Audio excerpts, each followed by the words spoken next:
Bạn số sẽ đây được ở khné dương cho mà đo video thay mấy hay nơi khung video thay mấy ní nhung cô nâng hai nhật ở khné tẹt tông cho mùi nâng cam vị thi thay mấy đấy cứ cam vị thi After Effects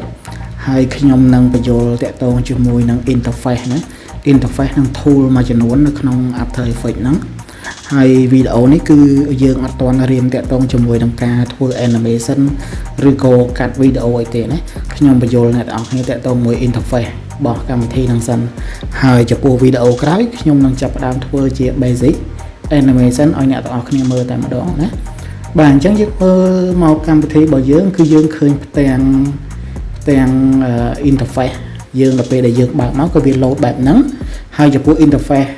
After Effects này cứ nhung pra nơi version năm P1.17 nè After Effects CC P1.17 bạn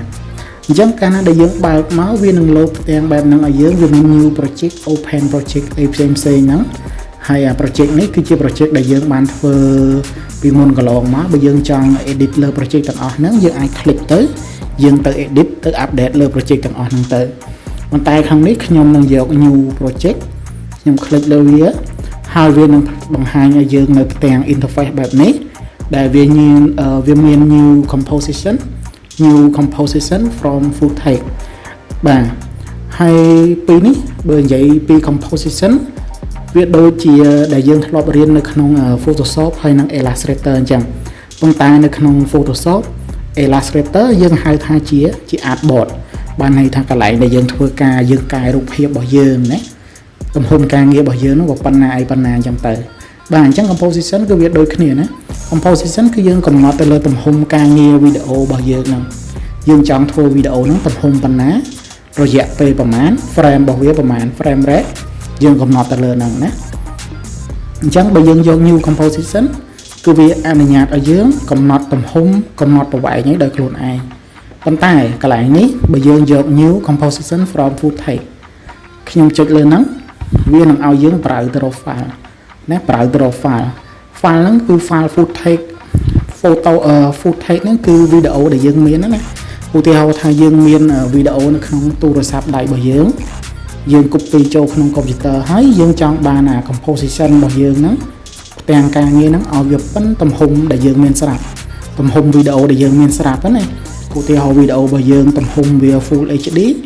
trong ca na để dương cho nhiều composition from footage nó tới viên nó tới copy tầm hùng nắng pi video nè ưu tiên video full HD viên năng tới create new composition nó chia full HD đại video năng dương thọ ở dạng p đọc parameter composition bảo dưỡng viên năng create ở dạng p đọc parameter ở dạng đại nó trong phố new composition from footage bằng chẳng cái lại ní nhôm năng dọc new composition nhôm ở dọc new composition from footage thì nữa dân dương create mấy hai video tiền bài này ở giường nhé tiền khang lớn ấy dương đã mua composition bao giờ nhưng đã thả AI interface nó dương đã mua ấy các bạn này khi dương ở season là project bao giờ nè bà hai cái lạnh preset dương rồi mới tầm hôm này vì miền sạp khả năng việc cầm nọt auto mà tách ở dưới nè ô tô hồi nhân do nè HD TV mà phải frame rate này HD TV mà phải 4 frame rate nè anh ấy 2K 4K phim chẳng tới bữa này tao khi ở trong do default chẳng thế ai cầm nọt lên này bàn luôn này nhé cầm nọt lên nè ok mà pon bay rồi trailer đồng rồi cả bọn này tao nè ba hai khang cao nick nhâm do default bảo vệ tranh nó mấy cái nhâm do chẳng tay mà đón frame rate nhâm do mà phải 5 hay kẹt tông trong môi năng solution anh ấy dương đã thống công đặt cho ba về tam nắng tầm hôm nay cả bài viết VC tam nắng nhé đôi khi trong môi năng resolution đại dương thọp raនៅក្នុង Photoshop និង Illustrator យើងធ្លាប់ដឹងហ្នឹងយើងដាក់ resolution កាន់តែធំរូបភាពកាន់តែច្បាស់ megabyte VC កាន់តែធំដូចគ្នាបាទអានេះ start time code នេះបានន័យថាឲ្យវាចាប់ផ្ដើមពីចំណុចណាណា2នាទីទីប្រហែលទៅខ្ញុំដាក់ឲ្យចាប់ផ្ដើម2នាទីទី0ហើយ duration បានន័យថាប្រវែងវីដេអូរបស់យើងណារយៈពេលវាប្រហែលនាទីប្រហែល second ខ្ញុំដាក់1នាទី1 second ណា បើសិនជាការងារយើងវែងយើងដាក់ទៅតាមហ្នឹងទៅណាយើងចង់ដាក់30 second ក៏បាន10 second ក៏បានអាស្រ័យលើទំហំការងាររបស់យើងហើយ background ខ្ញុំយកពណ៌ខ្មៅបែបហ្នឹងឬក៏យើងចង់ដូរពណ៌ក៏បានដែរណាអត់បញ្ហាអីទេតាមចិត្តហើយចុច OK ទៅខ្ញុំយកពណ៌ខ្មៅដែរខ្ញុំចុច OK បាទអញ្ចឹងកាលណាដែលយើងចុចអញ្ចឹងហើយវាបង្ហាញ composition ឲ្យយើងនេះណាអានេះជា composition ផ្ទាំងដែលយើងធ្វើការងារណាហើយខាងនេះយើងមើលមកនេះមាន project panel ណា project panel នេះគឺកន្លែងដែលយើងត្រូវ import នៅ video នៅរូបភាពនៅ sound MP3 soundtrack អីណាដែលយើងយកមកវាដើម្បីមិនវាបញ្ចូលគ្នាដាក់ឲ្យទៅជា video animation ឲ្យទៅជា motion graphic អីផ្សេងៗណាបាទអញ្ចឹងយើង import វាទៅតាមហ្នឹងឧទាហរណ៍ថាខ្ញុំចង់យករូបអីមួយចឹងមកខ្ញុំអាច right click លើហ្នឹងមកណាយក import file multiple file ក៏បានអាហ្នឹង select ម្ដងបានច្រើន file ចឹងណាបាទឬក៏អត់ទេយើងអាចយកមកកន្លែងនេះយក file ហើយយក import ហ្នឹងមកហើយទៅប្រើដូចគ្នាណាឬក៏មួយទៀតយើងអាច double click លើនេះតែម្ដងលើ project panel ណាហើយយើង select លើរូបភាពឬក៏ video soundtrack ណាមួយដែលយើងចង់បានហ្នឹងមកណាឧទាហរណ៍ថាខ្ញុំចង់យក sound មួយនេះមួយខ្ញុំចង់យករូបឡាននេះទៀតហើយខ្ញុំចង់យករូបកង់ឡាននេះទៀតណាខ្ញុំអាចចុច control មក select វាយ៉ាងមកហើយខ្ញុំ import ណាបាទអញ្ចឹងកាលណាដែលយើងចុចបែបហ្នឹងហើយអារូបទាំងអស់ហ្នឹងវា file ទាំងអស់ហ្នឹងវាអត់ទាន់ load ចូលមកក្នុង composition របស់យើងទេគឺវានៅក្នុង project panel ដែរអញ្ចឹងដើម្បីឲ្យវាចូលទៅក្នុង composition panel ចូលទៅក្នុង composition របស់យើងដើម្បីយើងធ្វើការកាត់ការកែសម្រួលវាតើតើយើងទាញវាណាឧទាហរណ៍ខ្ញុំទាញ sound នេះ drop មកក្នុងនេះបែបនេះណាមក drop មកក្នុង composition របស់យើងឬក៏អត់ទេយើងអាចទាញវាបែបនេះណាខ្ញុំ undo control Z យើងអាច drop វាមក panel ខាងក្រោមនេះបានដូចគ្នាណាទាញតម្លាក់មកក្នុងនេះក៏បានទាញតម្លាក់មកនេះក៏បានដែរអានេះដូចជានៅក្នុង Photoshop កន្លែងគ្រប់គ្រង layer របស់យើងមួយអញ្ចឹងណាបងប្អូនកន្លែងនេះណាបាទហើយនៅពេលដែលយើងដាក់វាមកអញ្ចឹងឧទាហរណ៍នេះរូបឡាននេះខ្ញុំទាញវាមកណាអញ្ចឹងបើយើងមកមើលកន្លែង layer control ហ្នឹងវាមាន option មួយចំនួនណាដែលអាចឲ្យយើងធ្វើ animation នៅក្នុងហ្នឹងណាឧទាហរណ៍នេះ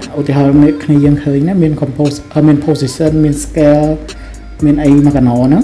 ឲ្យតែមានឃើញរូបសញ្ញានេះសញ្ញា time សញ្ញានាឡិកាណាអាហ្នឹងសិតតែយើងអាចធ្វើ animation បានហើយខ្ញុំឧទាហរណ៍ថាខ្ញុំ animation position នេះចុះអញ្ចឹងនាទីទី0គឺនៅកន្លែងហ្នឹងដល់ពេលនាទីណាដល់ពេលខ្ញុំយកមក5 second ខ្ញុំទាញវាឲ្យមកនៅនេះវិញណាញ៉េយើងអាចកំណត់ animation បានគ្រប់ទាំងអស់បាទ